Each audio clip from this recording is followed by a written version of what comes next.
রঞ্জিত agro ফার্মে আপনাদেরকে সকলকে স্বাগত জানাই। সিইও মিলন রয়।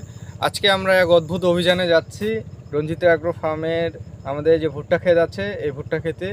তবে এর আগে আমরা একটা অদ্ভুত অভিযান চালিয়ে দিয়েছি, সেই বিষয়ে আপনাদের কিছু আমরা তথ্য দিব এবং কি আপনারা যাতে উপকৃত হন সেই বিষয়ে জানানোর ছিল। তো আসি মূল বিষয়ের মধ্যে একটুকু আপনাদেরকে আলোচনা করে দেই। আমরা ভুট্টা ক্ষেত থেকে যে গাছের মাথাগুলো আছে সেগুলো কেটে নিয়ে খামারে সঠিক ব্যবহার এবং ভুট্টা ক্ষেতের যে ভুট্টাটার সেটা সঠিক ফসল পাওয়া যায় একটা নতুন পদ্ধতি আবিষ্কার হয়েছে। সেই পদ্ধতি সম্পর্কে আপনাদের সকলকে অবগত করার জন্য আমাদের কৃষি মন্ত্রণালয় থেকে এই প্রযুক্তি বা পদ্ধতি দিয়েছে। পদ্ধতিটার বিশেষ উপকারিতা হচ্ছে আমাদের এই ভুট্টাগুলো মাথা কাটে নেওয়ার পর যে ভুট্টাটা থাকে সে ভুট্টাটাতে পুরো গাছের ভিটামিনটা ভুট্টাটার মধ্যে সাপ্লাই যায়, যার ফলে হয় কি তখন এই ভুট্টাটা যে আছে ভুট্টাটার রঙটা অনেক সুন্দর এবং ভালো হয়, আবার ভুট্টাটার চাহিদাও ভালো থাকে, ওজনও ভালো আসে ভুট্টাটাতে। তো এই প্রযুক্তিতে বর্তমান বাংলাদেশে বিশেষ বিশেষ কিছু জায়গায় শুধু দেখা যায়, অনেক কৃষক হয়তো জানে না।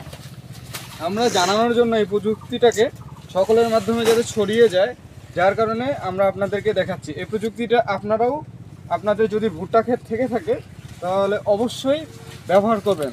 তবে আপনাদের আগে জানতে হবে ভুট্টার গাছের আগাটা কোন সময় কখন কিভাবে কাটতে হবে। যদি না জানেন তাহলে কিন্তু আপনাদের ক্ষতিরও সম্মুখীন হয়ে যেতে পারে। তবে এটা নিয়ে আরেকটা আমাদের ভিডিও আমরা করব যে ভুট্টা মাথাটা কোন সময় কাটা যাবে।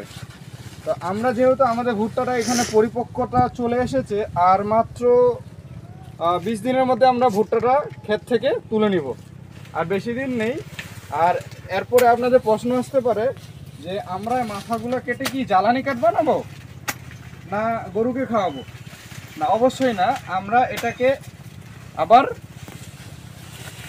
গরুর খামারে ব্যবহার করবো। আমাদের গরু খামার আছে, সে গরু খামারে এগুলোকে আমরা সুন্দর করে মেশিন দিয়ে চপিং করে খাওয়াবো গরুকে। আর এটাতে প্রোটিন পার্সেন্ট 80% উপরে থাকে, মানে মোটামুটি ভুট্টার গাছের প্রোটিন পার্সেন্ট হচ্ছে 18%। তো এটা দেওয়ার ফলে আমাদের খামারের গরুরেও অনেক উপকারিতা আসতেছে। গরুর স্বাস্থ্যও খুব ভালো হচ্ছে, মোটামুটি দুধও ভালো দেয়, আবার গরুগুলো খুব দ্রুত হেঁটে আসে, কোনো সমস্যা হয় না, গরুগুলোর স্বাস্থ্য খুব ভালো থাকে, দানাদার কম লাগে। তা আপনারাও আপনাদের ভুট্টা ক্ষেত থেকে থাকলে এভাবে কেটে নিয়ে আসে গরুকে সুন্দর করে খাওয়াবেন। আর এগুলো হচ্ছে আমাদের দেশে সোনা, এগুলাকে বলি আমরা সোনা। আমাদের দেশে আমরা এগুলোকে কৃষকরা ফেলে দিয়ে জ্বালানি করে ফেলে, অথচ আমরা আমাদের দেশে সম্পদ ব্যবহার করতে জানি না। আমরা ছুটি দানাদারের পিছনে, ছুটি খড়ের পিছনে আমরা গরুকে যে ঘাস দিয়ে তরতাজা করে রাখা যায় সেটা আমরা জানি না। তো ততক্ষণ পর্যন্ত ভালো থাকবেন আমাদের পরবর্তী ভিডিও যদি না আসা পর্যন্ত। আর আমাদের চ্যানেলে অবশ্যই আপনারা একটা সাবস্ক্রাইব করে দিবেন, লাইক করে দিবেন, কমেন্ট করবেন। যদি কোনো সমস্যা থাকে আমরা কমেন্টে আপনাদেরকে সমস্ত প্রশ্নের উত্তর দেওয়ার চেষ্টা করব।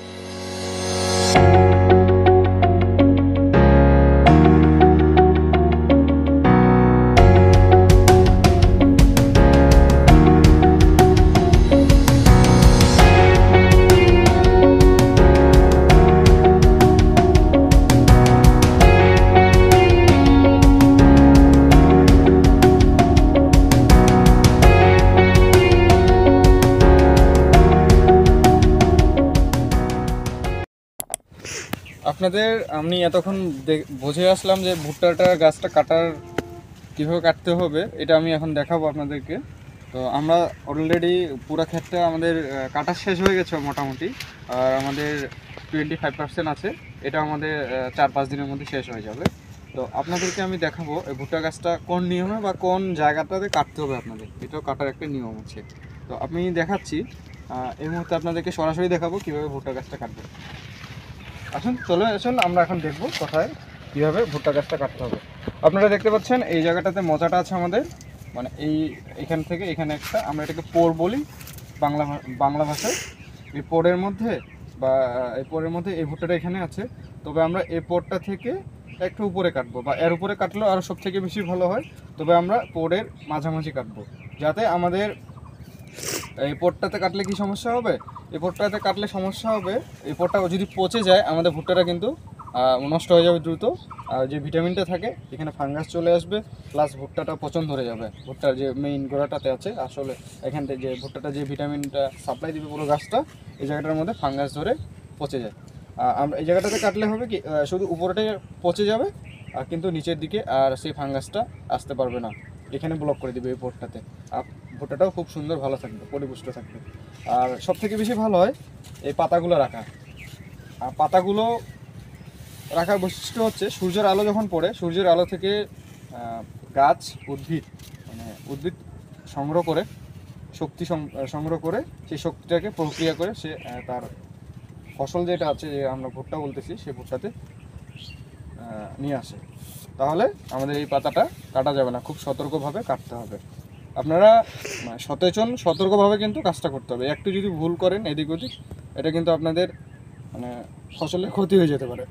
তাই বলে ভয় পাওয়ার কিছু নেই, আপনারা একটু সতর্কভাবেই কাটবেন। যখন আপনি আস্তে আস্তে অভ্যস্ত হয়ে যাবেন, অভিজ্ঞ হয়ে যাবেন, তখন আপনাকে আর এত কিছু ফলো করতে হবে না।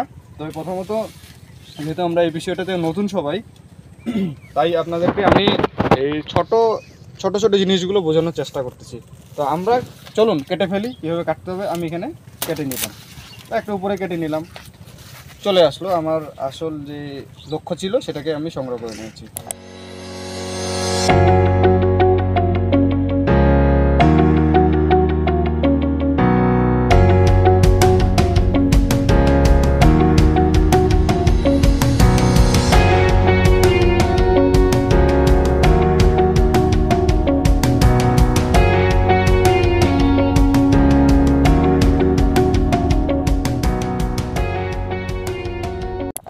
তো আপনাদেরকে আমি শেষ মুহূর্তে আশা করি আপনাদেরকে বোঝাতে পেরেছি, যে এতক্ষণ থেকে আপনাদেরকে যা যা বোঝানো হইলো ভিডিওতে, তো আপনারা সেই পদ্ধতি আপনাদের খামারে অবশ্যই প্রয়োগ করবেন।